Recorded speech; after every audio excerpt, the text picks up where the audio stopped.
আমার ফ্যামিলি, আমার ক্যারিয়ার, আমার জব, আমার স্টাডি, আমি সব জায়গা থেকে এত কিছু করার পরেও কেন এটা করলাম? রিড নোট অ্যাপে শুরু হওয়া এক চীনা নাগরিকের সঙ্গে বন্ধুত্ব, যা গড়ায় প্রেমে। কিন্তু বিয়ের প্রলোভন দেখিয়ে লিভ ইন রিলেশনশিপ আর ২৬ লক্ষ টাকা হাতিয়ে নেওয়ার পর বেরিয়ে এলো প্রতারণার এক বিভৎস রূপ। ভুক্তভোগী তরুণী যখন গর্ভবতী, ঠিক তখনই ভ্রূণ হত্যা করে সব যোগাযোগ ছিন্ন করে লাপাত্তা ওই বিদেশি নাগরিক। সহজ সরল বাঙালিদের বিশ্বাস আর আবেগকে পুঁজি করে বিদেশি নাগরিকদের এমন ভয়ঙ্কর লাভ স্ক্যাম নিয়েই আমাদের আজকের প্রতিবেদন। গরমে আরাম নিয়ে হবে না হাহুতাশ, ঘুরলে পরে ওয়ালটন ফ্যান বাতাস আর বাতাস। সে প্রথম অবস্থায় আমার কাছ থেকে 10 থেকে 12 লাখ টাকার মতো নেয়।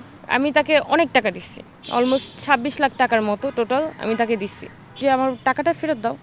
তখন সে আমাকে বলে যে আমি দিব না। সে আমাকে বলে যে do prostitution or go die, I don't care. Gulshan থানায় দায়ের করা মামলার নথি অনুযায়ী অভিযুক্ত ওই চীনা নাগরিকের নাম হু হুয়াং ওরফে জ্যাক, যেখানে উল্লেখ আছে বাংলাদেশে ব্যবসার উদ্দেশ্যে এসে ভুক্তভোগী নারীর সাথে নিয়মিত যোগাযোগ করতেন তিনি। এরপর বাড়িধারায় একই বাসায় থাকতে শুরু করেন দুজন। বাংলাদেশের প্রেক্ষাপটে হচ্ছে আপনার একটা ছেলে এবং একটা মেয়ে যখন একসাথে থাকা শুরু করে, এটা সমাজে কেউই ভালো চোখে দেখে না।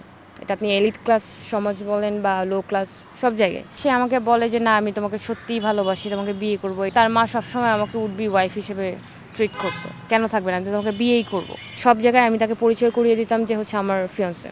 বাসা নাই এখানে, আপনার বাড়িধারা ডিপ্লোম্যাটিক জোনে, আমাকে নিয়েই ওঠে। ভালোবাসার প্রমাণ দিতে গিয়ে চীনা প্রেমিককে কয়েক দফায় প্রায় ২৬ লক্ষ টাকা দিয়েছেন এই ভুক্তভোগী তরুণী। তবে টাকা নেওয়ার পর থেকেই জ্যাকের আচরণে পরিবর্তন আসে। এছাড়াও লিভ ইন রিলেশনশিপে একসাথে থাকার ফলে মেয়েটি গর্ভবতী হয়ে যান। আর এই তথ্য জানার পরেই ভুক্তভোগী তরুণীর সাথে যোগাযোগ বন্ধ করে দেয় এই চীনা নাগরিক। তুমি যা চাইছো, যেটা করতে চাইছো, আমি কখনো মানা করিনি অ্যাবর্শন করানোর জন্য। এবং সেটা হচ্ছে সে ভিডিও কলে থাকা অবস্থায় তার ফ্রেন্ড যখন আসে, এটা সে ভিডিও কল দিয়ে সে হচ্ছে আমাকে ট্যাবলেটগুলো হচ্ছে খাওয়ায় এবং সে খোসাটা পর্যন্ত তারা বাইরে নিয়ে চলে যায়। কথা ছিল বিয়ে করে চীনে নিয়ে ভুক্তভোগী নারীর সাথে সংসার করবেন জ্যাক। তবে চলতি বছরের জানুয়ারি মাসে এক প্রকার গোপনে নিজ দেশে চলে যান অভিযুক্ত এই চীনা নাগরিক। আর চীনে যাওয়ার পর থেকেই এই তরুণীর সাথে সব ধরনের যোগাযোগ বন্ধ হয়ে যায়। তাই বাধ্য হয়েই আইন শৃঙ্খলা বাহিনীর শরণাপন্ন হন এই ভুক্তভোগী তরুণী। মামলাটা তদন্তাধীন, আমরা যেটা হয় তদন্ত চলতেছে, আমরা যেটা আইনগত সেটা ব্যবস্থা নিব। মামলার কাজে যেগুলো দরকার আমরা তো সেগুলো করবো। তদন্ত চলতেছে, তদন্ত শেষ হলে আমরা প্রতিবেদন দিব কোর্টে।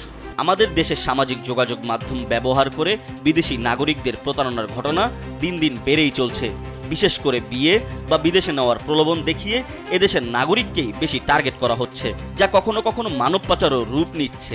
বাঙালির সহজ বিশ্বাস আর আবেগকে পুঁজি করে এদেশে কাজ করছে বেশ কয়েকটি বিদেশি প্রতারক চক্র। তাই সচেতনতা ও আইনি ব্যবস্থা জোরদার না হলে এ ধরনের ঘটনায় দিনকে দিন বাংলাদেশের নাগরিকদেরই ক্ষতির পরিমাণ বাড়ছে। আকাশ শিকদার, কালবেলা।